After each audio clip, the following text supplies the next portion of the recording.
Segment 2, Northtown Neighborhood News Magazine. And yeah, even though it's August, we're doing judges like crazy, but we got to take a break from the judges and talk about, well, I wouldn't say the sunnier side of life, because we're about to talk to a hospice chaplain who's a frequent guest on the show. Let me remind you, ntnm.org for all our videos, over 250,000 watched, caps24.org for community policing.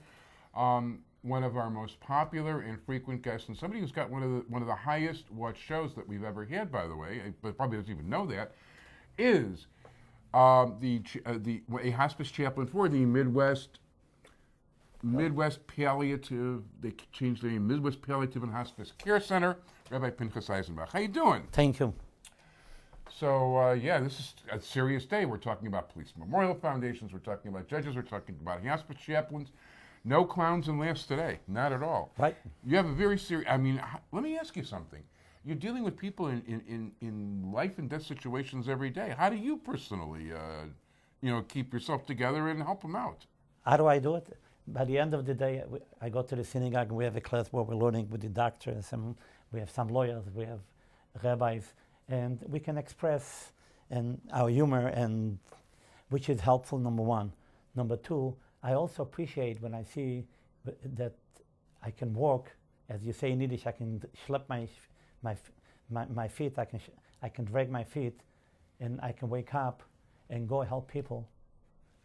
And I see what's going on. I appreciate every day God gives me to help them. No, that's terrific. And I tell you, I've had so many people have seen you on the show and told me, you know what, Rabbi Eisenbach took care of my mom, took care of my father, took care of my grandfather, took care of my brother. Right. And, a smile came to their face, like a bittersweet smile, because, that somebody passed away. But you really helped an awful lot of people. I can see it in their faces and in their voices. Their voices kind of crack and they almost cry, but there's a smile on their face from the comfort you gave them. No, the reason, because it's not like when you go to a doctor in and out, like a number, yeah, or a hospital. But when we come, we try to listen to the people with a third ear and to see what's going on, and involve the nurses, the social workers, the CNAs, and also even the doctors, to see how we can help each other, because there's more than the medical problems. That sometimes people have, religious questions or psychological questions, or they're not aware. So we educate them, and we listen and we work to make sure that we are on the same page. Yeah, and these days there's so many new medical procedures and so many ways to prolong life. There's tons of ethical considerations besides for the medical considerations. Yeah, for example, I just had a person that all of a sudden he was an Auschwitz survivor from Lodz, and people are speaking to him and they're talking to the wall. So finally the nurse tells me that he's speaking, I don't know if it's German, Yiddish, Polish, why don't you come and see him? So I come and see him, and the guy started to perk up. He says, boy, you came from heaven. You speak my language. You speak Yiddish. And I said, tell me something about yourself. Would you like to hear? I said, of course. You in the 90s, you can teach me. You should see the guy asked me. I was in concentration camp, and I really suffered. I don't know, I made it. I'm only 3 people who made it. And guess what? And God helped me. I have 2 beautiful children. And I'm still fighting. I still want to be here. And by the end, I asked him, tell me your wishes, what you want to do. He tells me that if I tell you, you won't believe me. I have saved many people, and one of them is a Rabbi Lau, who lives in Israel. Wow, that's the chief rabbi. The chief rabbi. He said he was small, and says, you never know. So, but I haven't gone to a synagogue for the last 30 years. Wow.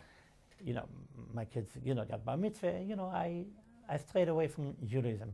I said, the Talmud says, an hour before someone passes away, you can say vidu, you can have confession. He says, you mean I can go straight to heaven? I said, of course, you can even pray for me. Yeah. So the minute I started to say the confession, the guy knew it by heart. Wow. And then he tells me, I'll tell you a nice story. You're still a little child compared to us, In the 90s, I said, of course. I used to go in Lodz. I used to belong to the Ger Yeshiva, which was one of the ultra-Orthodox, nice, beautiful schools where they really taught me how to read. And I never forgot my prayers. even in concentration camp. Wow. And he says, can you find the rabbi who lived in 1940, the Imre Emes, that was his name. I said, I'll look around, you know. Yeah. So I went and I bought him the picture. He said, this is a rabbi. This is that guy that when I saw him, I got the chills. We stood up, we had respect. Wow. He said, we don't make rabbis like this. And the reason I mentioned, because we have our hospice, Midwest, as a deal also with Northwestern Hospital, where we took over the hospice. So we go to downtown, and if someone lives in the suburbs, we also have a suite at a pavilion at Northwest Community Hospital and also in Glenview, so we can cater to everyone according to their needs.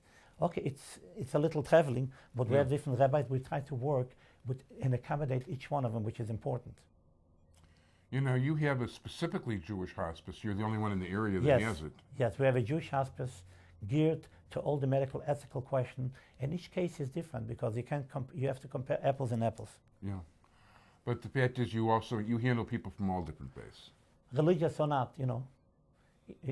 For example, I just had a lady who was going across, and she had a beautiful cross and rosary, and she wanted a rabbi. Yeah. So the nurse looks at me and says, either you don't feel good or she doesn't feel good, what's going on? Yeah. I said, never mind, let me listen. This lady tells me, you know, Rabbi, I couldn't hold it no more, but as a child, I had nice blonde hair, and there was one person who loved me, and they put me in the convent because I was Jewish, and they didn't know who I was, but I was scared, so all my life I was wearing the cross, and I had the rosary. Yeah. But you know, I would like to be buried as a Jew, can you help me? Wow. And we can't afford. I said, let's see what I can do. But I said, do you have any, you have anything else to share?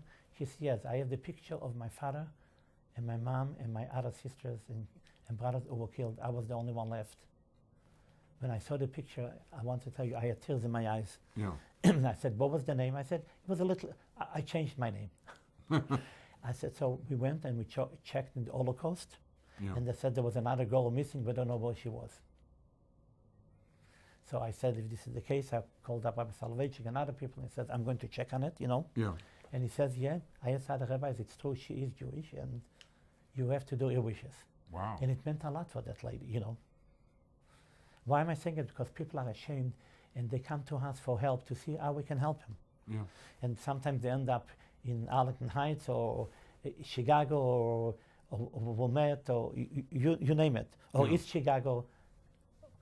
East Rogers Park, you never know, or Albany Park. We try to accommodate all those people to listen, to help them, and go according to the Jewish law, and we still not deviate, because we check and we don't give the answer right away to make sure that the people are comfortable, and I'm also comfortable, because I don't want to say something that's against the Jewish law, because they'll come back to me, how can you do it, you know? Yeah. No, that's a very tricky area, there's no question about it.